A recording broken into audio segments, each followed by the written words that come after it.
안녕하세요. 전주남문교회 중고등부 친구들, 임예솔 목사입니다. 오늘은 종려주일입니다. 종려주일은 예수님께서 십자가의 죽음을 위해서 예루살렘에 입성하신 날을 기념하는 절기입니다. 이날은 부활주일 전 주일로서 오늘 다음으로부터 이제 고난주간이 시작이 됩니다. 종려주일 여러분에게 말씀하시는 주님의 말씀에 귀를 기울이며 함께 말씀을 나누는 귀한 시간이 되길 간절히 바랍니다. 오늘 설교 제목은 예루살렘에 들어가셨어요입니다. 오늘 우리에게 주신 말씀은 마가복음 11장 7절에서 10절 말씀입니다. 다 같이 합독하겠습니다. 나귀 새끼를 예수께로 끌고 와서 자기들의 겉옷을 그 위에 얹어 놓음에 예수께서 타시니 많은 사람들은 자기들의 겉옷을 또 다른 이들은 들에서 벤 나뭇가지를 길게 펴며 앞에서 가고 뒤에서 따르는 자들이 소리 지르되 호산나 찬송하리로다 주의 이름으로 오시는 이여 찬송하리로다 오는 우리 조상 다윗의 나라여 가장 높은 곳에서 호산나 하더라. 아멘. 우리는 보통 우리를 불편하게 하는 그 자리에 굳이 찾아가지는 않습니다. 낯선 사람이 있는 자리 아니면 낯선 장소는 우리를 매우 긴장하게 하고 또 불편하게 하기 때문에 어떤 상황이 있다든가 아니면 어떤 목적이 없이는 우리가 굳이 그 장소를 찾아가지는 않죠. 근데 오늘 본문에서 예수님은 예루살렘에 입성하셨습니다. 예수님에겐 예루살렘이 굉장히 불편한 장소였습니다. 왜냐하면 이곳에는 예수님을 죽이려 한 많은 사람들이 있었기 때문이었어요. 유대인 대표들은 산헤드린에서 함께 모여서 예수님을 죽이기로 결정하였습니다. 그 이후로 유대인의 명절인 6월절에 예수님께서 예루살렘에 오실 것을 예상하여 그들은 많은 사람들에게 예루살렘에 예수님이 오시거든 신고하여 잡으라 라고 명령했습니다. 마치 바퀴벌레나 개미가 침몰하는 그 장소에 덫을 놓아서 바퀴벌레와 개미를 죽이려 한 것처럼 그들은 예수님을 잡기 위해서 많은 사람들을 예루살렘에 두었던 것이죠. 때문에 예루살렘은 예수님이 계시기에 굉장히 불편한 장소, 굉장히 위협적인 장소였습니다. 그런데 오늘 본문에 예수님은 굉장히 불편하고 위협적인 그 장소로 들어가십니다.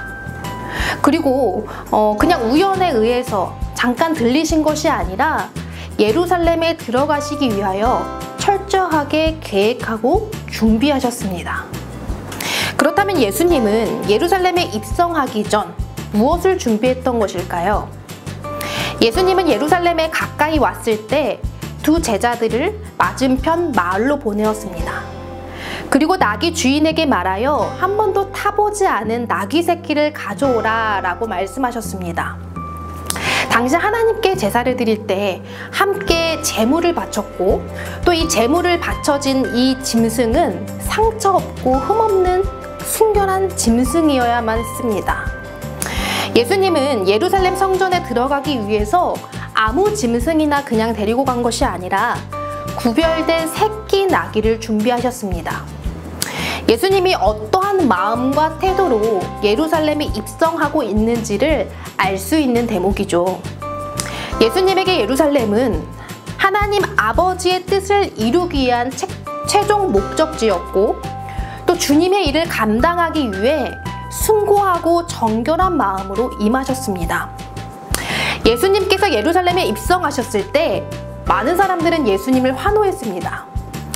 자기들의 겉옷과 또 들에 벤 나뭇가지를 예수님이 지나가는 길에다가 잘 펴고는 호산나 하면서 예수님을 찬양했습니다.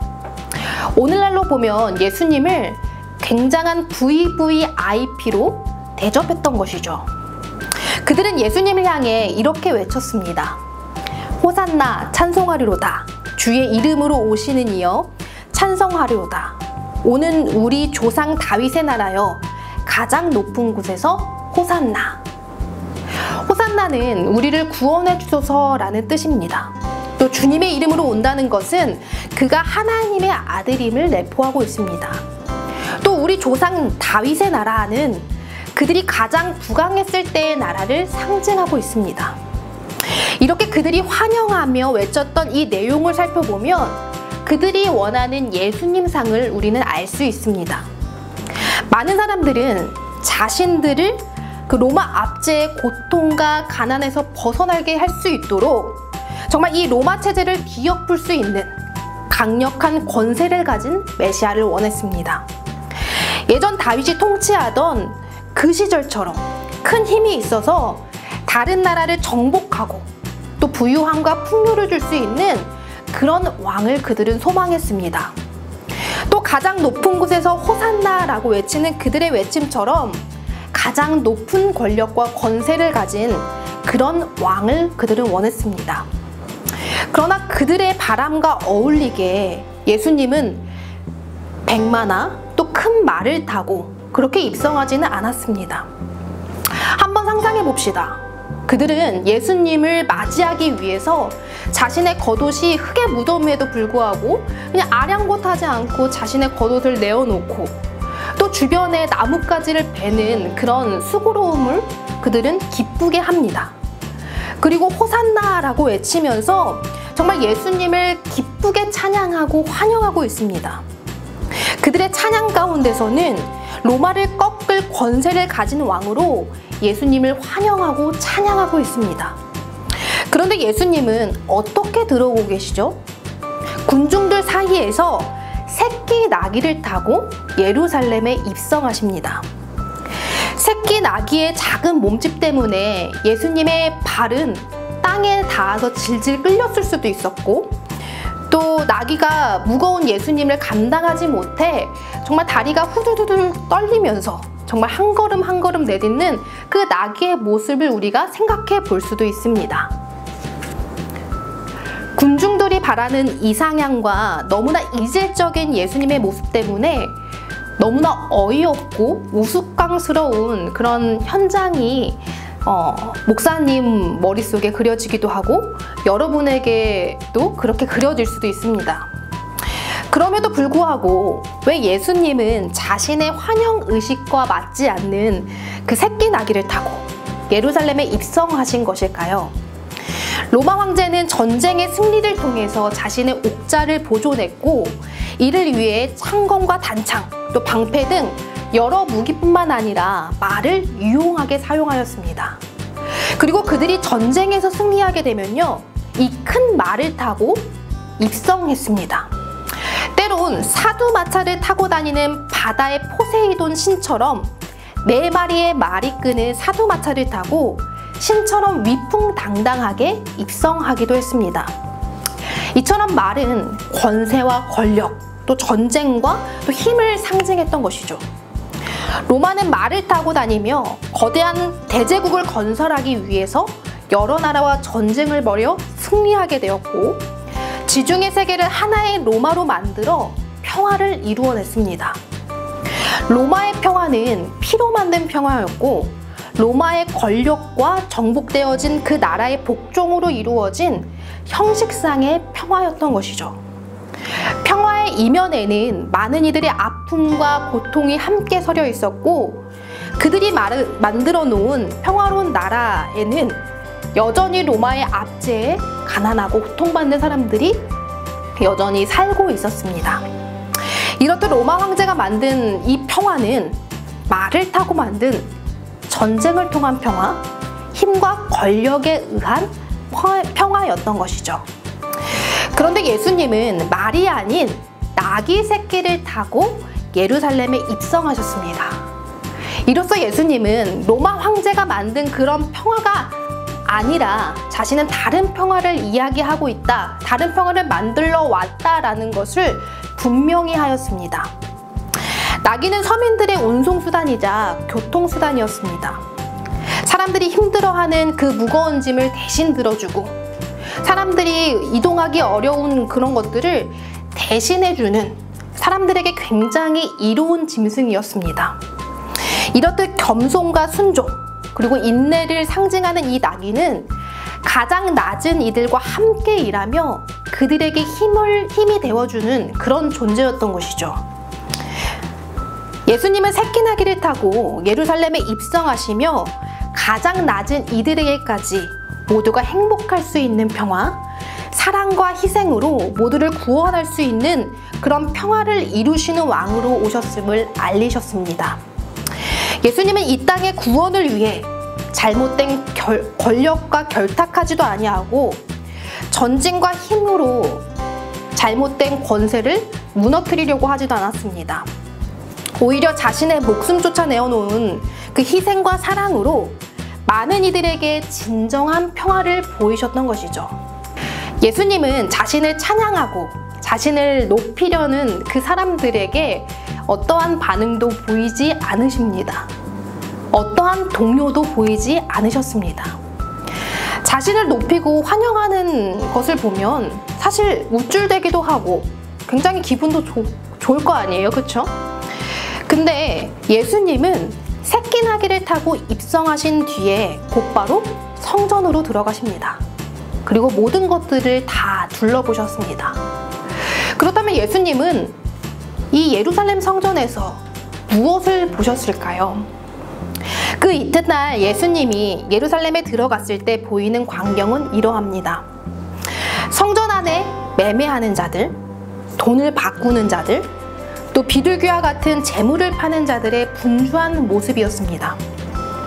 거룩한 성전조차 돈을 벌기 위한 수단과 장소로 변질된 정도로 로마가 만든 평화는 굉장히 세속화되어 있었습니다. 그들이 통치하는 세상은 돈과 권력에 의해 가치가 매겨지는 세상이었고, 이 가치가 목적이 되어 사람들을 움직였고, 그것에 도태된 사람들은 가난과 아픔과 고통 속에 그렇게 살아야 됐습니다. 예수님은 예루살렘의 성전을 보면서 내 집은 만민이 기도하는 집이다 라고 말씀하셨습니다. 다시 말해 예수님이 말하는 평화의 나라는 소수에게 몰린 권력과 돈을 가진 이들만이 행복하고 평화로운 그런 나라가 아니라 만민, 즉 가난하고 약하고 힘이 없는 그런 사람들에게도 모두 행복할 수 있는 나라, 모두가 공의로운 나라, 그리고 하나님께 예배하며 그분의 말씀대로 살아갈 수 있는 나라, 그것이 바로 예수님이 말씀하신 평화로운 나라였습니다.